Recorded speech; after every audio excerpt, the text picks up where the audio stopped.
O meu trabalho parte de observação cotidiana. Muito embora eu acho que o meu trabalho se interessa muito mais por aquilo que, pelo entorno, pelo que está em volta e por aquilo que ele faz ver. Coisas que convoca ou revela ou acelera uma percepção daquilo ou produz uma estranheza nesse lugar. Eu acho que o cotidiano, ele nos oferece essa possibilidade de reconstrução constante do que é a nossa período de existência na Terra, na vida. Eu comecei a fazer escultura mesmo na adolescência, na infância. Quando eu fui para a universidade, eu parei de fazer escultura. Aquilo perdeu sentido para mim, eu não via mais sentido no que eu fazia no campo da escultura. Mas, de uma certa forma, me instigava a pensar, eu queria entender por que perdeu sentido. Eu gostaria de fazer escultura, tinha necessidade de fazer, mas não via sentido no que eu estava fazendo. Até o dia em que eu fiz um desenho com pólvora no chão, o desenho de uma árvore, e aí ateei fogo e registrei isso. E esse ato de desenhar me fez pensar na escultura, porque primeiro eu queria materializar essa passagem do fogo por essa silhueta da árvore. E essa imagem dourada do fogo atravessando o desenho me fez lembrar de uma experiência que eu tive em fundição na adolescência, em fundição de bronze. Imediatamente eu me lembrei do estado incandescente do metal. Então eu decidi fazer o mesmo desenho da árvore com bronze. E isso fez todo sentido para mim. Devolveu o meu interesse pela escultura, porque eu entendi assim, a escultura como uma espécie de uma materialização de um instantâneo. Fixar esses instantes utilizando bronze potencializa essa interferência no cotidiano ou essa interferência na experiência rápida. Em 2012 eu fui convidado para fazer um trabalho no Beco do Pinto, no centro da cidade de São Paulo. O Beco do Pinto é uma escadaria que servia de acesso até mais ou menos os anos 30 ao rio Tamanduateí, que passava praticamente aos pés da escadaria. Era um rio que serpenteava e em alguns momentos do ano ele alagava tudo. Então essa escadaria ela era utilizada para o transporte de coisas que chegavam das embarcações. Só que a partir dos anos 20 e 30 o rio Tamanduateí foi desviado e foi canalizado, sob o pretexto de resolução de questões higiênicas e sanitárias. O meu projeto foi justamente o de fazer essa água que foi desviada do rio que passava por ali, ela vir por meio dos encanamentos que são existentes no subsolo da cidade, fazer essa água ser bombeada em sentido contrário e refluir no topo da escadaria, como uma espécie de tragédia, de acidente, de catástrofe natural, fazer esse rio voltar para o local de origem. Só que à medida que o rio vai descendo a escadaria, essa água vai oxigenando. Então, obviamente, as bactérias morrem e a água voltaria limpa para o rio. Então, o trabalho ele trata de uma reflexão sobre essa situação do rio e esse lugar da arte como lugar de transformação, de purificação. O trabalho não foi executado em loco, pela principal razão que foi orçamentária naquele momento. E aí decidi fazer recentemente uma realidade virtual a partir desse projeto, que é um projeto que tomou muito espaço na minha imaginação, na minha cabeça, no meu pensamento, e também é um projeto que alimentou muito os vazamentos, quer dizer, aqueles trabalhos dourados que aparecem nos circuitos de feira, mas que são, entre aspas, finalizados, concluídos quando eles estão instalados nas casas dos seus colecionadores. E eu comecei a pensá-los a partir de uma reflexão sobre escultura. Eu fiquei pensando em que sentido teria fazer escultura hoje para mim, naquele momento em que eu comecei a fazer, e eu só via sentido em fazer escultura se ela surgisse como resíduo, como sobra, e que ocupasse não lugares, vamos dizer, privilegiados, mas que ocupasse frestas, cantos. Eles surgem como acidentes na arquitetura. E eles aparecem de uma certa forma assim como epifanias ou como aparições assim meio fetichizadas ou impregnadas por uma certa ideia de encantamento, como flashes mesmo, e que por serem objetos espelhados, reflexivos, eles revelam todo o entorno. Eu passei a usar elementos da natureza como um material mesmo do trabalho.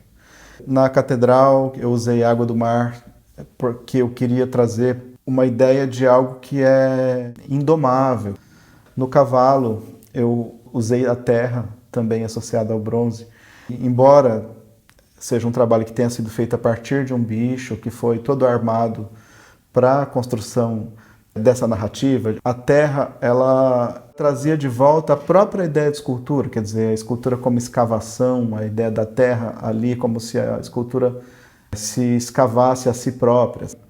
Esse trabalho, o Comigo Ninguém Pode, ele partiu muito desse pensamento do nosso desejo humano de conter a natureza, de tentar domá-la, domesticá-la. E eu acho muito irônico que no caso dessa planta, cujo título já traz uma ideia de que ela é indomável, assim, né? O Comigo Ninguém Pode. Tem uma ironia assim, nessa planta, que evidentemente é uma planta venenosa, ela está ligada a uma série de misticismos, etc. Mas o que me interessou, trabalhar essa planta em bronze e ao lado uma planta de fato. É justamente essa tentativa de o trabalho produzir uma fixação, quase como uma coisa fotográfica, de um momento, de um instantâneo mesmo. No segundo depois, essa planta já mudou de forma, ela já não é mais aquela planta que foi fixada naquele momento. Eu tinha realizado o domo na Capela do Morumbi. Eu queria construir o trabalho como se ele tivesse surgido no próprio tecido de construção da capela. Ele aparecesse como se fosse uma ruína dentro da capela. De par com o domo, na sala de batismo, eu instalei uma mesa e sobre essa mesa diversos desenhos, anotações, que se referiam a uma ideia de projeto para o domo. Só que esses desenhos, na verdade, eles eram em bronze. Os desenhos eram feitos sobre papéis fundidos em bronze. E nesses papéis havia muita referência a coisas do cotidiano do processo de construção do projeto. Isso imediatamente me fez pensar nos jornais, na própria ideia da notícia que é construída. E eu vi nisso, assim, na ideia do jornal, um elemento ideal para pensar a ideia da volatilidade do cotidiano. Os jornais, a gente sabe que eles já se tornam obsoletos no momento mesmo em que eles são impressos. E eu fiquei pensando nessa ideia da construção, ou melhor, da manipulação da realidade, e aí eu pensei nos jornais como uma espécie de colagem, tanto de imagens que são veiculadas na imprensa, quanto em textos sobre diversos assuntos, assim, desde a formação do país, ou questões sobre globalização, ou questões filosóficas sobre a existência. O desejo de trabalho era um pouco problematizar esse tecido, né, que constrói a nossa realidade. Eles são muito pesados, eles pesam 20 quilos, é uma coisa assim. A questão da gravidade é um dos assuntos centrais no meu trabalho. Essa relação com o chão, essa relação plasmada na parede. Me interessa muito que o trabalho não tenha um lugar, vamos dizer assim, privilegiado, mas que ele ocupe espaços que são potentes de reflexão, potentes de produzir uma estranheza da escultura. Tem uma ideia de manipular o tempo, de construir ficções temporais que, de um certo modo, são um pouco o desejo de produzir uma desaceleração, vamos dizer assim, do visitante, do espectador, por produzir uma interrogação pressa cotidiana, assim, que é um eco do sistema que a gente vive, quer dizer, a pressa do capitalismo, do ganhar.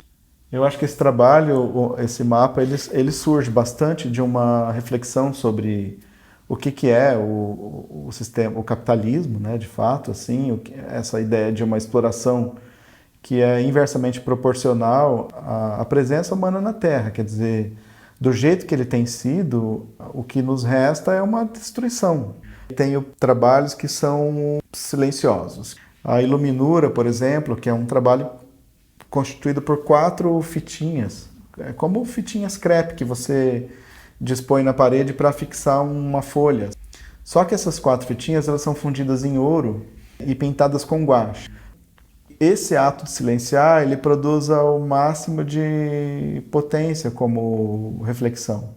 Você pode imaginar o que você quiser. Os projetos, eles são trabalhos que partem de papéis de fato, que tem um formato em torno do A4, e nesses papéis eu associo duas ações. As duas ações são o ato de dobrar e o ato de amassar. O ato de dobrar, ele me interessa na medida em que ele se refere a um ato que é precioso, quer dizer, você dobra algo quando você tem o desejo de guardar. E esse desenho geométrico, ele é uma espécie de desejo construtivo. O ato de amassar, ele convive ali com esse ato de dobrar, quer dizer, o ato de amassar é o ato do descarte, é o ato do dejeto, né? Eu penso muito nesses trabalhos como uma espécie de eco de uma situação do local em que eu vivo, do país em que eu vivo, onde convivem esse desejo construtivo e essa ação de descarte constante. Esses trabalhos eu já comecei a pintar, placa de metal lixada e tal, e aí eu preparo como uma espécie de um primer, e esse primer que ele vai permitir depois que o guache seja aplicado. Me interessa essa ideia de que o guache seja guache porque eu desejo que a aparência de papel retorne a esse corpo transformado.